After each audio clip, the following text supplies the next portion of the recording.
Hello, I'm Perrin, President and CEO of the Canadian Chamber of Commerce, and welcome to the Business of Business.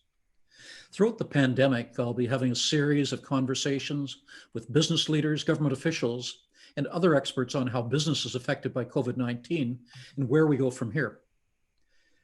My guest today is Robin Silvester, who leads the Vancouver Fraser Port Authority.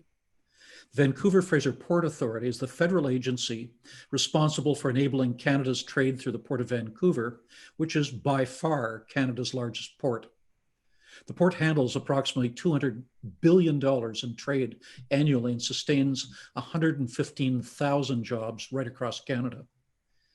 Now, in just over a decade leading the Port Authority, Robin has overseen unprecedented port growth as a result of Port Authority-led infrastructure investments in Vancouver's Gateway, which have in turn catalyzed and supported private sector investments across the port.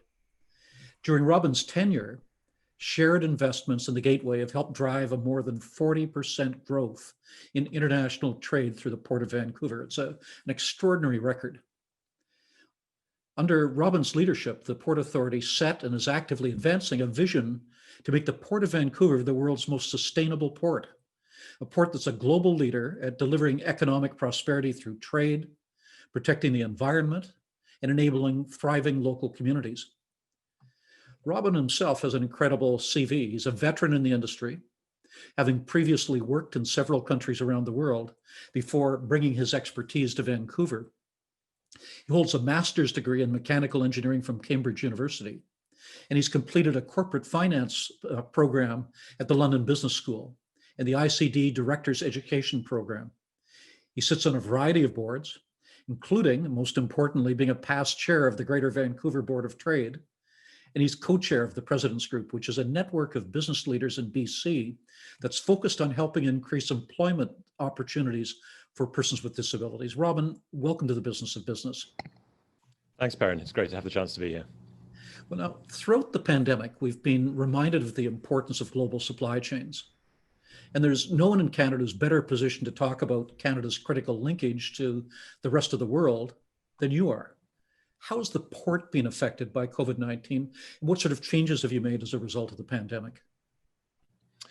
Well, it's been a challenging year for every Canadian, fundamentally. And the port, in many ways, has faced the same challenges, but also has seen the strong foundation of our diversity in trade. And Canada is fundamentally a trading nation that has allowed us to be more resilient than many businesses who've suffered in the services sector, for example. If we look at what's happened over the course of the year, trade has been remarkably robust. At the half-year point, I mean, there are some ups and downs, but we were only 1% lower in cargo volume at the half-year by comparison with half-year 2019. So trade volumes have held up really strongly.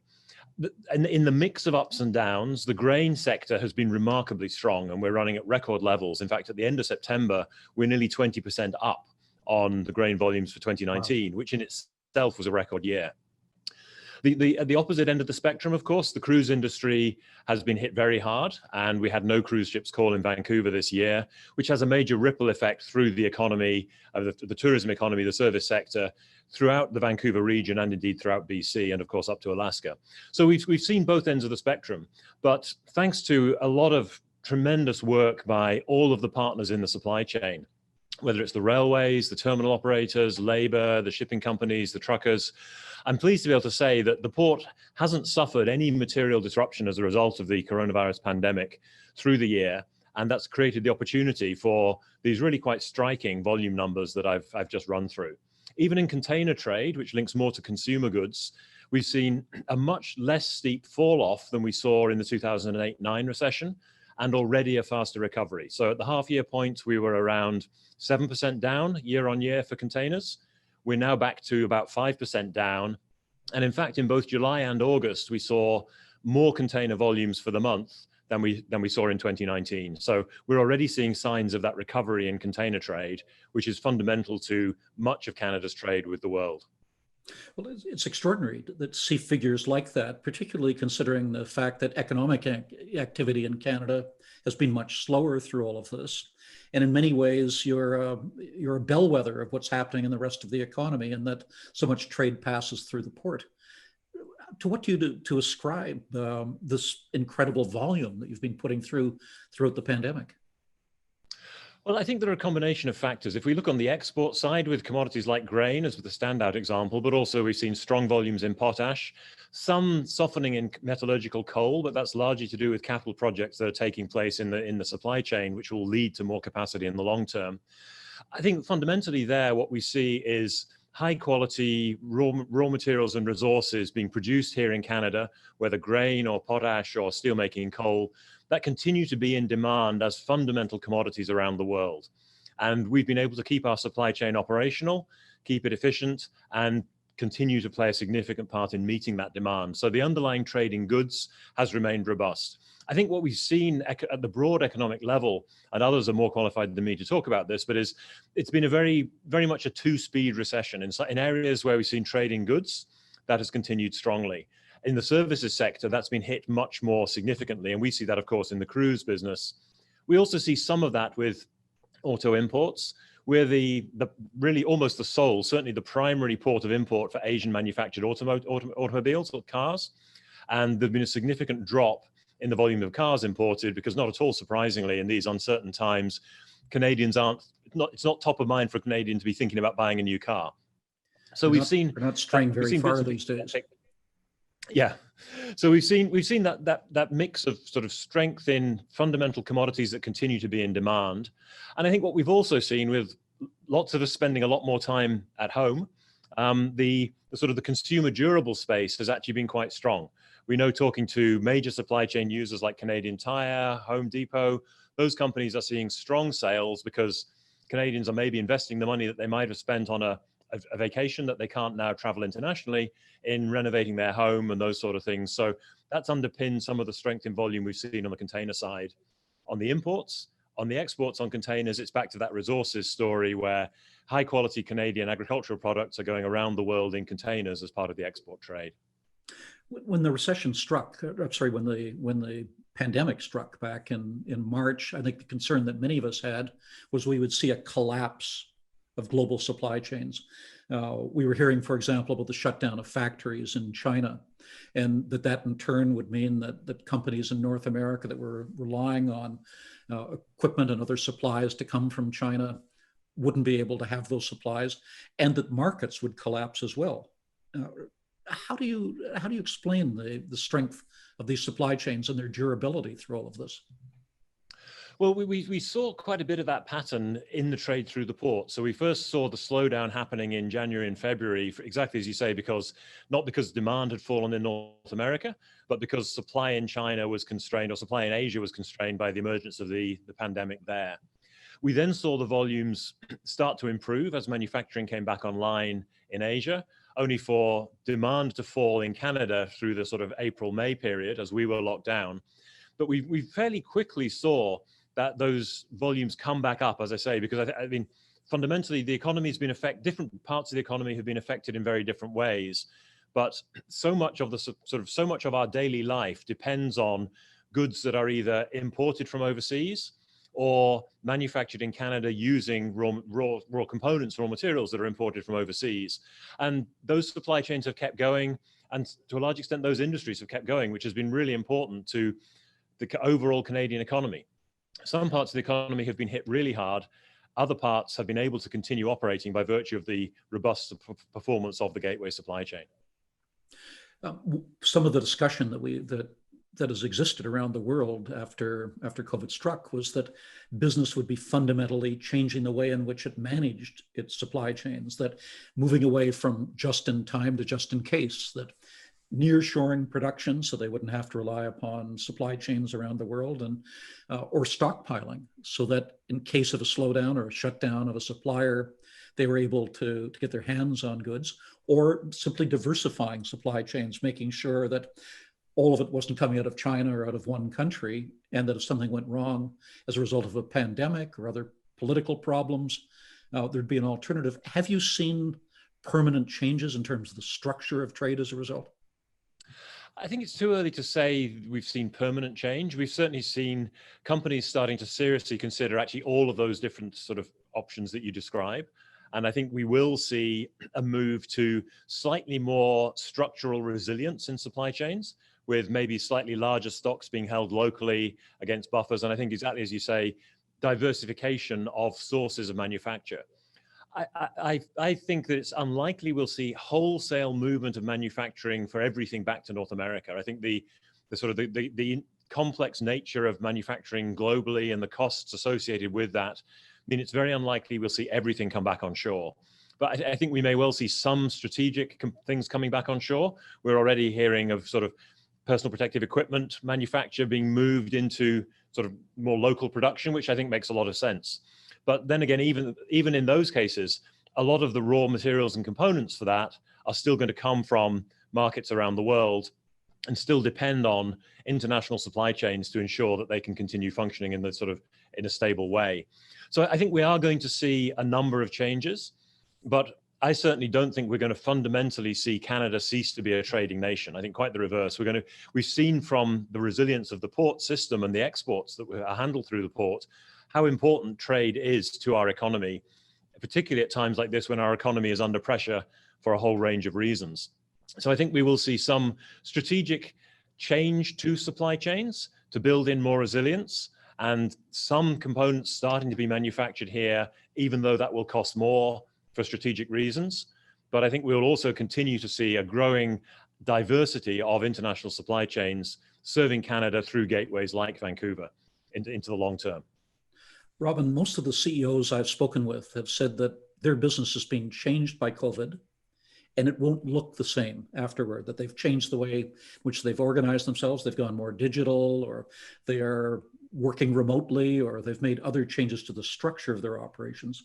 How has the Port of Vancouver been affected? And do you see permanent changes to how you organize yourself as a result of COVID?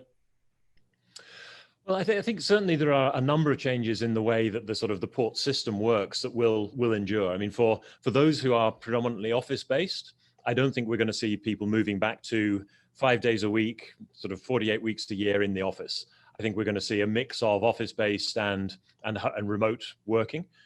We've all the businesses throughout the port system have proven that they can do that effectively and keep business moving and keep supply chains operating.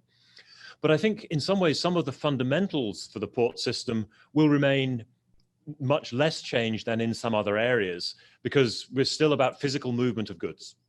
And those activities still have to take place through marine terminals, through rail systems, through truck systems. And there's a significant infrastructure agenda that we need to continue to deliver on to support our nation's ability to have those important economic trade relationships on a global basis.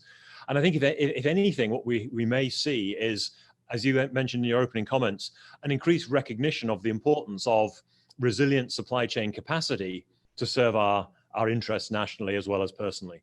And so the infrastructure agenda I see as being really important to continue. One of the things that, again, I've been particularly pleased about looking through the gateway system is that both we as the Port Authority and many of our terminal operators have been able to continue capital projects in construction through the pandemic. The BC government set out very clear guidelines for how construction sites should operate to ensure safety of everybody working there and to make sure that the coronavirus wasn't being transmitted at work sites.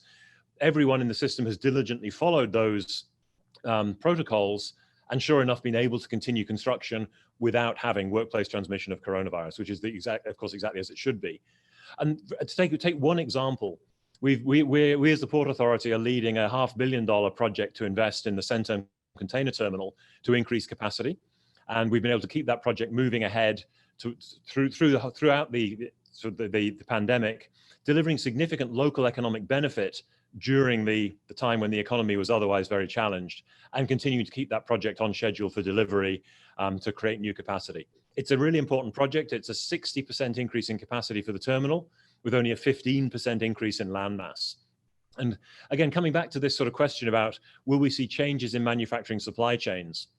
One of the constraints that's going to be a real problem here in BC is a lack of industrial land. Mm-hmm. So a long time agenda for us has been intensifying the use of port land and indeed protecting and seeking to intensify the use of industrial land around the region. I think that's going to become only more important as we see a desire for supply chain resilience, which will mean potentially more warehousing, and the desire for more local manufacturing of strategic equipment like protective equipment, which will require land for those manufacturing facilities. So I think a number of the key elements of the port agenda are going to remain just as important, or perhaps even more important. Creating capacity to allow long-term trade to Canada's economic benefit, and protecting and enhancing and densifying the use of industrial land to allow that activity to take place in a land-constrained region like the Lower Mainland. It's extraordinary how you've been able to increase throughput without a commensurate increase in terms of the footprint. And I suppose this speaks to technology and organization that you've been able to do that. It does. I mean, the technology piece is an area that we've been very focused on as a port, probably more than many other ports, or we got into it earlier. Really, and really it came from the premise of thinking about ourselves not just as a waterfront developer, but actually as a sort of a gateway and a hub and a sort of a critical hub in the supply chain. So starting to think much further inland about, well, where are the bottlenecks in the flow of goods to the waterfront, or the flow of imported goods away from the waterfront? And how can we work to unblock those bottlenecks? And using a combination of technology and also just good old-fashioned but really important infrastructure investment to deal with that, but thinking about it more holistically, thinking about it with a bigger horizon than port authorities had traditionally considered. I mean, we've been building road rail debottlenecking projects 30, 40 kilometers away from the port over the last decade, because we know how critical it is. It's what the railroads would call the last mile. In reality, it's probably the last 30 miles. But it's the rail network weaving its way through this dense urban area here in Vancouver to get long trains more rapidly to and from the terminals that allow trade to grow. So we've been working on understanding where those bottlenecks are, putting in projects to remove them, and also really starting to leverage technology to understand, to predict where the next bottlenecks will emerge. One of the things we're particularly sort of excited about, we're starting to work on with the help of the federal government, is what we call a supply chain visibility project, where we're actually going to have real-time data for every rail car moving to the port, all the way across sort of the whole of the province, to really understand in a very granular way, with a very much a big data set, how cargo moves to and from the port, where it's sort of held up, start to overlay on that as we build out the competence, sort of analytical models to look at how we can further improve, and really leverage that technology to construct the most effective infrastructure agenda to enable us to keep growing and keep supporting Canada's trade and Canada's economy. I mean, when you say it like that, it sounds quite simple, but it really is leveraging new tools around big data and artificial intelligence in the long term to better understand how to most effectively meet the challenge of growth. Can we look down the road a bit at the future of marine transportation? How do you see containerized shipping changing in the next 10 years? Well, we're seeing a sort of, there has for a long time been a strong fundamental growth in container trade. And all of the fundamentals around that we see continuing. We have a growing population here in Canada. We all hope we're moving back towards growing economic environment again, growing per capita GDP. And we are a trading nation at heart. So while we may see some changes in manufacturing supply chains, we don't expect to see a change away from growth in container trade. So our mandate as a port authority is to support Canada's trade and to continue to grow capacity in a way that allows that trade to grow. We're expecting that the west coast of Canada will run out of capacity for container trade within the next decade. And that's why we're advancing projects like Centerm, which I described previously, that we're pleased we've been able to continue in construction through the pandemic.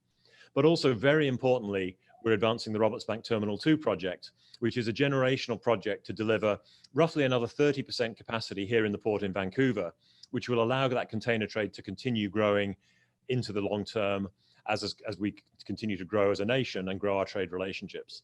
It's a fundamentally critical project for Canada, because there is no other capacity going to be available on the West Coast by the time that we hit that crunch when we sort of demand for capacity exceeds the current supply, even assuming the build out of all the capacity that we have available and all the capacity that Prince Rupert has available. So that's a big focus for us as well, in terms of continuing to support the container industry as it continues on that fundamental growth path.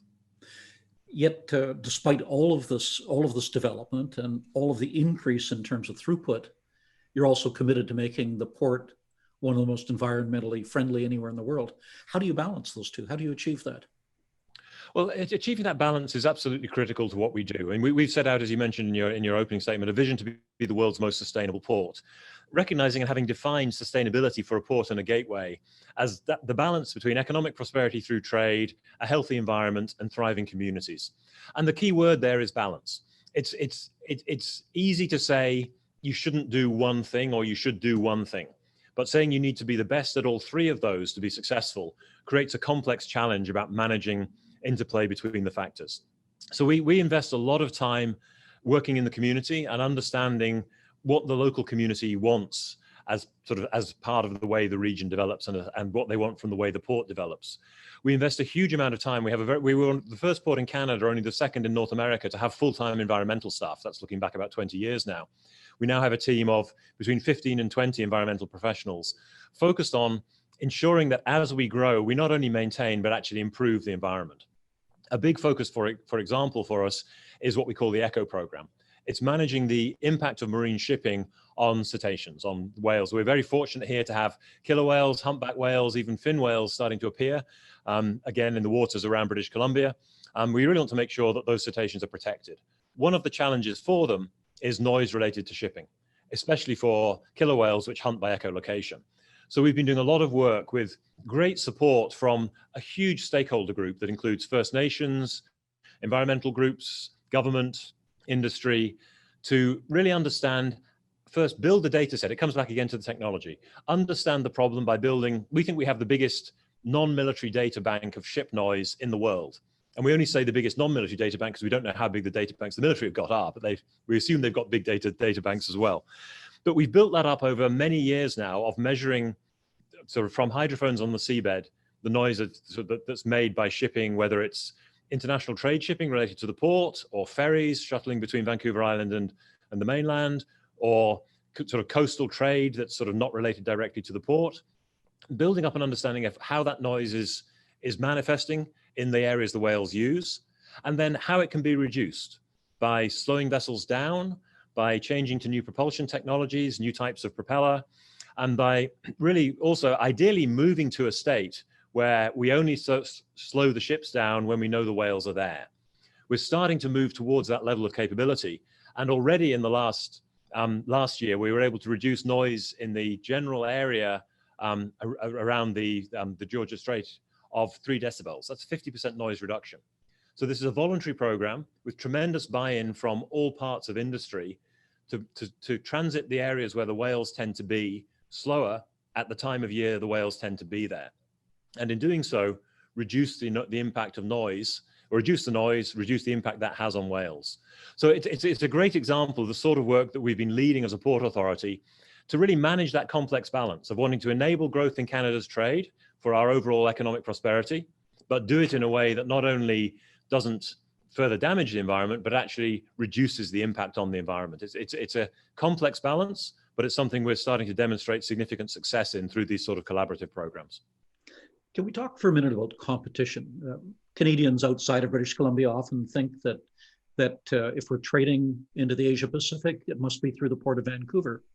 Yet you deal with competition all the way up and down the west coast of North America.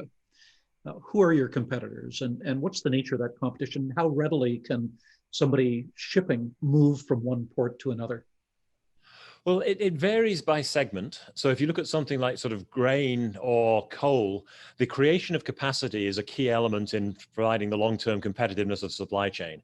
And we've been very successful at creating an environment here in Vancouver where we've seen significant investment, both in capacity for metallurgical coal export and very much so in capacity for grain export. We've actually had we've got one new grain terminal just been commissioned, again, actually during the pandemic, believe it or not, the G3 grain terminal. Another new grain terminal under construction on the Fraser River with Parrish and Heimbecker, the Fraser grain terminal.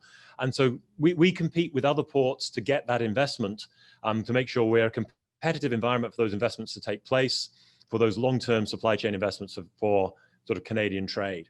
If we look at something like the container business, that's a much more dynamic day-to-day, week-to-week, month-to-month sort of competitive environment where, I mean, if you're an importer, say in Chicago, you can almost choose any major port in North America to import your container through to get to that Chicago region, assuming that you're bringing a container in from, say, sort of Western China or Southeast Asia. And so we need to be competitive, both in terms of the operation of the supply chain and also in terms of creation of capacity to allow the sort of the trade to continue to grow in a cost-effective way here in Canada. We're fundamentally advantaged by the fact that in Canada we have two very efficient railroads, CN and CP, both at the top of the league tables in terms of competitiveness in North America. And we're also, in all the benchmarking we do for the port, we're a very competitive gateway, as is Prince Rupert. Actually, I mean, we compete on with Prince Rupert, we're sort of arm's length competitors. We're both port authorities with common long-term goals for Canada under the Canada Marine Act, but our terminal operators compete for business day to day, just as they compete with sort of US ports south of the border. And this is one of the things that as we look further forward that we see is so critical about the upcoming sort of loss of capacity or the upcoming filling of capacity on the west coast of Canada for container trade.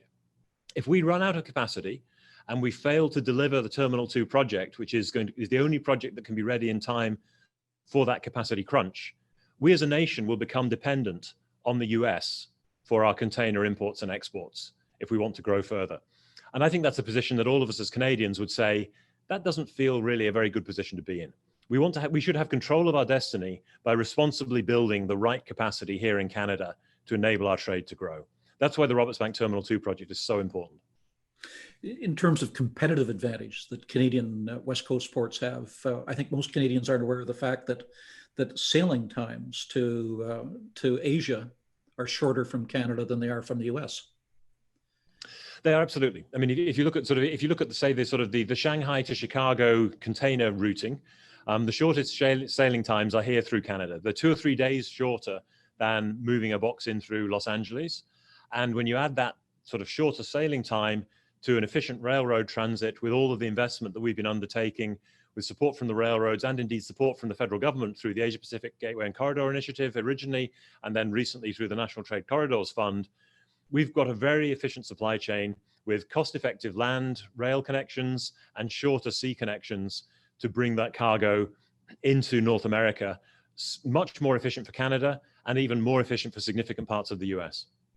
Just a couple of other questions I want to touch on. Going back to COVID for a minute, one of the challenges you've had is you have ships coming in from around the world. How have you managed to deal with the issue of contagions coming along with those ships, for example, through ships' crews coming from other parts of the world? Yeah, no, it's a really good question. And it's one that, I mean, industry have spent a lot of time working on. The pilots, Transport Canada, and the terminal operators and labor have really worked together very closely to make sure good protocols are in place. Interestingly, the protocols actually built out of the experience Canada had way back in 2003 through the SARS epidemic, where the Pilotage Authority built protocols to be able to get pilots onto a ship safely, for them to safely navigate that ship into port with all the right protective equipment and all the right processes in place to be sure that those pilots would be safe. As soon as the coronavirus pandemic started to take hold, those protocols were re-established, revalidated, updated, and there's been a really good collaboration across all parts of the waterfront industry to make sure that, I mean, for example, ships are obviously required to notify as they come into Canadian waters if they have any crew members who are ill on board. Transport Canada and Public Health then take control of the situation to make sure that there's a good understanding of what the illness is, whether it requires isolation, what processes need to be in place. And every party involved has processes in place as the ship comes into port to make sure that workers who need to be involved in handling that ship are kept safe. We've had 2 or 3 instances of ships coming into the port that have subsequently been found to have had coronavirus cases on board. Those have all been handled with Transport Canada and Public Health through other primary agencies very successfully to ensure that there was no transmission. And we've been able to continue port operation and manage those ships through a combination of proper testing, isolation, and carefully managed crew changes where necessary to ensure that there were no further outbreaks of coronavirus. We've also seen, inevitably, as we see numbers start to rise through community transmission here in Vancouver, as in the rest of Canada, a small number of cases of workers in waterfront industries on the shore side testing positive for coronavirus.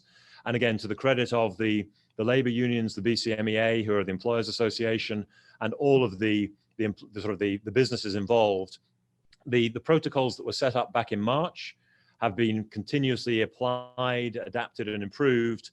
And we've not seen evidence of workplace transmission, and those few positive tests that have occurred for workers in the port and gateway system have been kept contained as a few isolated cases without contagion, which again is exactly how it's really important that we continue to work that way in businesses all across Canada as we deal with this pandemic.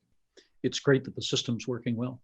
There's one last topic I want to touch on, and that's China. At the same time as we're dealing with the issue of COVID, we also have the bilateral relationship with China. What percentage of goods passing through the port would be destined either from or to China? And what impacts have you seen as a result of the tensions between China and Canada? Yeah, it's roughly 25 to 30% of the cargo by volume. And exactly as you say, that's a mix of imports and exports. China is a big consumer of Canadian grain, of steelmaking coal, of potash fertilizer, just as we also buy a lot of manufactured goods that are manufactured in China. So China is a big part of the dynamic.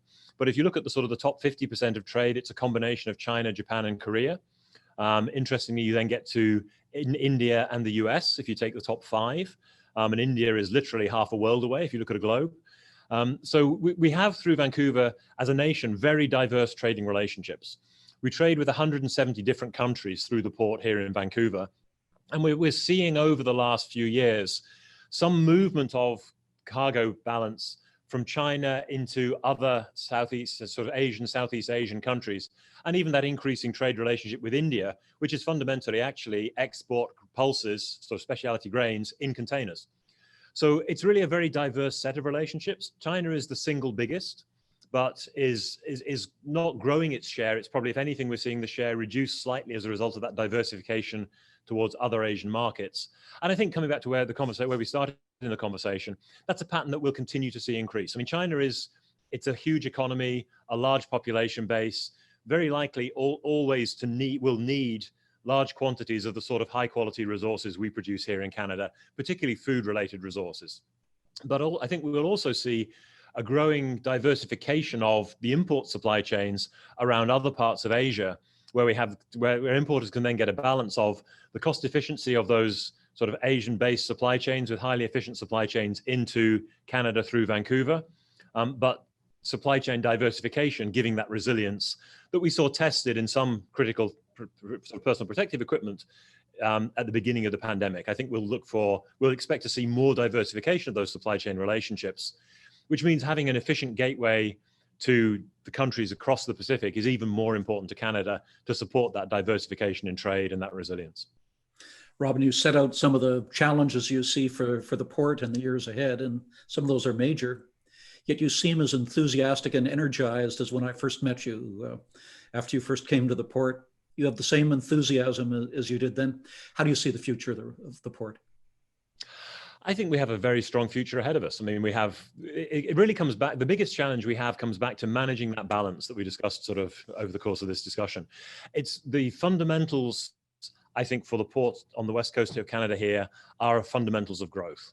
We're a powerhouse of agricultural production with the potential to feed millions of people all around the world with high quality grain products grown here in Canada, high quality proteins being extracted from pulses in the prairies and feeding people around the world. We have high quality steel making coal, huge potash deposits that go into fertilizer that feed the world. And we have a growing population here in Canada that we want to see continue to grow to support all of our quality of life and all of our economic prosperity. So I think those fundamentals translate to strong growth needed here at the port in Vancouver. The port in Vancouver is the size of the next 5 ports in Canada added together, more or less. So it's a huge part of our nation's economy. And I think the challenge, which is what makes the job interesting and keeps me enthusiastic, is both a challenge and an opportunity. It's the opportunity to continue that growth while continuing to protect the environment that matters to all of us. I mean, I chose to live here in Vancouver partly because the job fascinates me and partly because it's a great place to live. I mean, my wife and I enjoy hiking, scuba diving. We have that natural environment on our doorstep. I am totally committed to continuing to protect and improve that at the same time as we continue to grow the port to support Canada's trade and economy. That's a great note to leave it on. Robin, thank you so much for being with us today, and thank you for all of the work that you and your colleagues at the Port of Vancouver undertake on behalf of Canada. Thank you, Perrin, and we appreciate the work that you do in the Chamber as well. Keep up that good work on behalf of all businesses here in Canada too. Thank you.